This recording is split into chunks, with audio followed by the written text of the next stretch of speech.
dugg na ci aspect yi nga xamante ne ñun sénégalais yi xaaroon nañ ko fa aussi là on peut dire que ñu ngi ko ci démb ci discours boobu rek xaw nañ ci reconnaître notre Déthié d'antan. Absolument, il a fait un discours de rappel, oui, le président Déthié de rappel Fall, surtout. oui, montrant que également le Sénégal, c'est pas la première fois. Le Sénégal est assez expérimenté depuis 1848 avec l'élection de Barthélemy Durand-Valentin. Fàttali na aussi que le président Macky Sall, non, le président Bassirou Diomaye Faye, son excellence, bi mu ñëwee la mu njëkk a def moom mooy des assises de la justice. Ceci montre une bonne volonté pour être le président de tous les Sénégalais. Le président aussi fàttali na ay aspects yu bëri yi nga xamante ni comme lu ci mel ni le passage du premier ministre à l'Assemblée nationale à 3 reprises d'ailleurs. loolu moo lay wan ne la également le régime, la coalition PASTEF, également les tenants du pouvoir d'aujourd'hui am nañ une volonté réelle ci politique publique yi ci charge yi. C'est pas parce que on a un problème ou pas duñu woote dialogue. Déjà li ñu fi fekk wax nañ l'État c'est une continuité. lan lañ fi fekk la date du 28 mai. duñu amee les possibilités ñu toog waxtaanee réew mi nañ ko def. Par rapport aux questions d'actualité d'ailleurs. doo xoolee par rapport aux termes de référence. génne nañ ay axes yi nga xamante ni loolu la ñuy waxtaanee. Le 28 prochain. 2026 incha allah yàlla nañ ko fekkee ak jàmm mën nañoo génnewaat aussi yeneen axe par rapport aux questions d'actualité.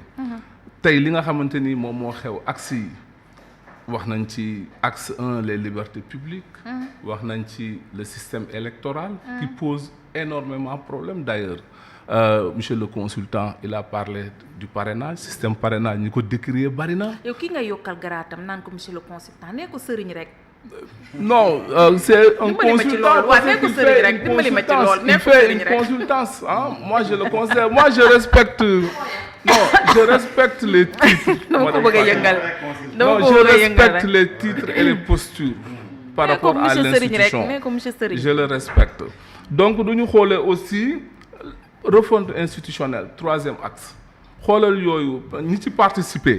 wax nañ ci joxe nañ ci ay suggestions dialogue bi dafay continuer jusqu'au 4 juin. 4 juin oui. À partir d'hier dañuy defar commission yi. expertise yi li ñu soxla yépp également bokk ci commission yi apporter ci seen ay suggestions.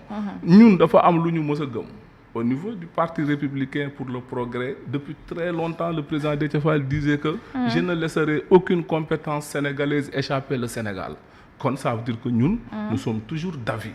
Léegi nag le problème que vous posez vous en tant que journaliste 2023 2024 demuñu bii ñun ñoo ko organisé parce que contexte yi bokkul bële c'était sur les vouloirs du prince monsieur Sall qui était président d'alors amoon ay coups yu nga xamante ni waroon na ko monter man lan laa wax devant vous wax ko fii wax ko feneen que ne tey moom li nga xamante ni loolu la bëgg a def moom mooy li ko ñor ay amnistie moo ko ñor doo leen ko voté wul sama ay député danañ ko voté et cetera bii nag y a pas d'enjeu politique 2024 lañ génn élection présidentielle presque 2025 ñu génn ci élection législative dans 2 ans ci kanam la élection di am te tey doo xoolee le système politique se porte très bien au Sénégal wax nañ wane nañ ko démb tey peut-être que tous les leaders politiques d'une certaine envergure par rapport peut-être à ñi nga xamante ni demuñu ñu ngi fa woon am nañ la possibilité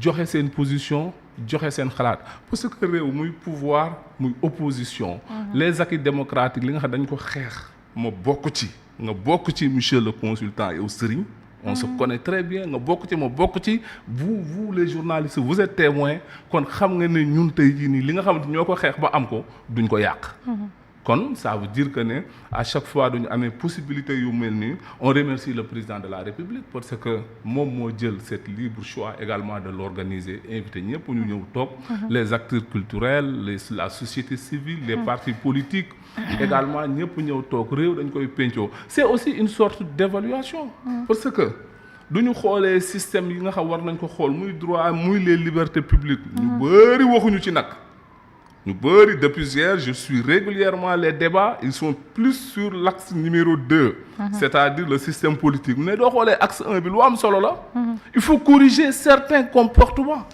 donc tey lii war nañu que ne war nañu mën a dem après les rapports vers des actions correctives war nañ mën a dem vers des actions préventives.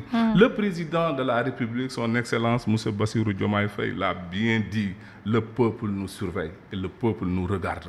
te la mu wax aussi c'est également du genre que c'est un président bi nga xamante ni il est soucieux des deux parties. Parce que ñaari parti ñoo ŋànk réew mooy le pouvoir et l'opposition. Beneen parti bi dinaa ci ñëw la société civile que je salue et je félicite également de leur participation. J'ai toujours dit que le pouvoir est un pouvoir, mais l'opposition est un contre-pouvoir qui joue un rôle essentiel dans l'exercice du pouvoir.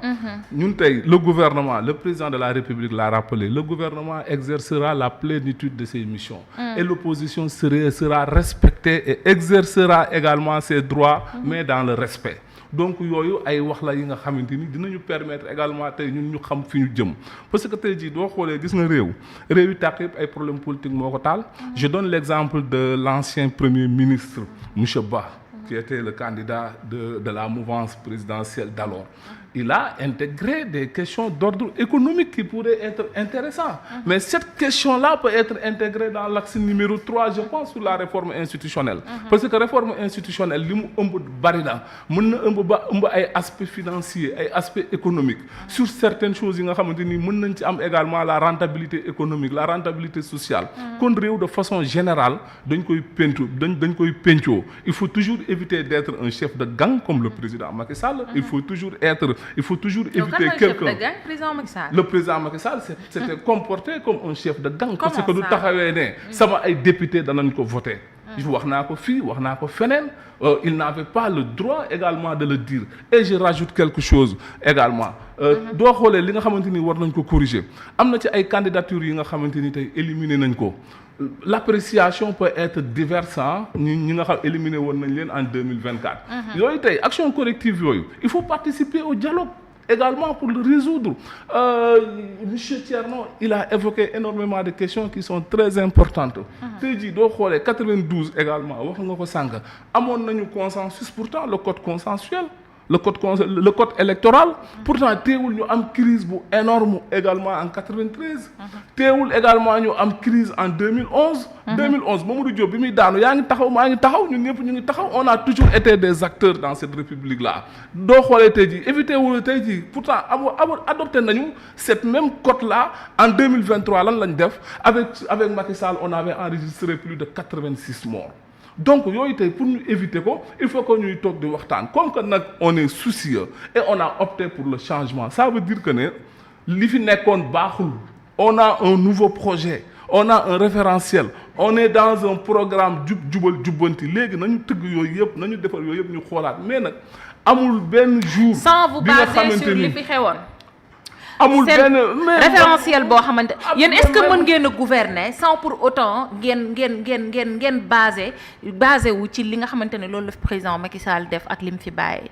Ça c'est pas possible aussi. Non mais à ce niveau oui. L'État est une continuité. les man ñaari axes yi bokkul man j'ai toujours dit que man je parle dans un processus de pilotage mooy processus de gouvernance mooy les top managers les postes de décision mooy ñi nga xamante ni ñoom ñoo yor la vision et les orientations. Ça n'a rien à voir ak ñi nga xamante ni ñoo fi nekk. ñi fi nekkoon doon exécuter nekkoon dans le processus de réalisation. ñooñu tu parles des fonctionnaires tu parles des entreprises privées. Tu parles du secteur circulaire. ñooñu noonu loolu mënuñu ko changer. Mais suñu vision ak suñu ay orientation dina leen apporter ay amélioration et que on est dans un système bi nga xamante ni on doit adopter une amélioration continue. Ça n'a rien à voir avec les décisions politiques. Vision Macky Sall moo baaxul woon orientation Macky Sall moo baaxul woon comportement Macky Sall moo baaxul woon le président Macky Sall s'était comporté gis yi ngay wax nii waxi far ngay wax de waxatoo dans le kii mais waxi far ngay wax vision président Macky Sall mënoo toog fii nga ni baaxul woon tamit gisee avec tout ce qu'il a fait pour ce pays là. Vous pouvez me reprocher ça aujourd'hui mais tu sais que j'ai toujours été constant dans cette position madame Fatima musuma changer ci position boobu. égal du fekkoonte ne tey jii la ma xalaat démb wax ko démb méngoowul ak li ma xalaat tey wax ko tey kon du ma am ngoru jaakaarloo ak yow di wax ak yow j'ai toujours décrié le comportement du président le Sall. comportement waaw mais vision ak lii non mais attends li ci des c'est la même chose ñun ñëpp tey Sénégal yëpp xam nañ ne le référentiel juste une petite parenthèse après vous les journalistes ma bàyyi leen ngeen continuer le référentiel ñi ko bind ñoo ko bindoon poste yi nga xamante ni tey les postes référentiel opérationnels bi PSE la rek. waaw dama ne la moo loolu ñëpp d'accord na ci. yaa ma dagg dans ce raisonnement je voudrais vous dire que l'État est une continuité dans ce sens mais sur le plan gouvernance sur le plan pilotage loolu la ñuy changer loolu nag léegi comme que changé na également on doit apprécier cette idée de dialogue ndax président Bassirou Diomaye Faye son excellence dafa taxaw devant tous les Sénégalais mu ne je serai le président de tous les Sénégalais démb la ko matérialiser encore une fois je dirais encore une fois le premier ministre qu'est-ce qu'il a dit partage de l'information amul lu ñuy nëbb jubal jubanti la question d'actualité bu am ci réew mi dina taxaw devant l'Assemblée nationale chez les représentants du peuple jàkkaarloo ñoom indi ci ay leeral loolu la ñu soxla ci réew mi bi ñuy xeex loolu lañ doon xeex bi nga xamante ni également tamit ñu ngi décrier certains comportements vus par rapport au régime précédent loolu lañ doon décrier donc c'est une chose bi nga xamante ni ñun ñëpp ñoo ko war a apprécier ñun ñëpp ñoo ko war a applaudir et à ce niveau également je félicite le président je félicite l'ensemble du gouvernement mais aussi l'ensemble des parties prenantes également du dialogue. D'accord merci beaucoup Guissé alors Thierno non ko jàng yow defal nga ñu sax un peu décor bi mais ci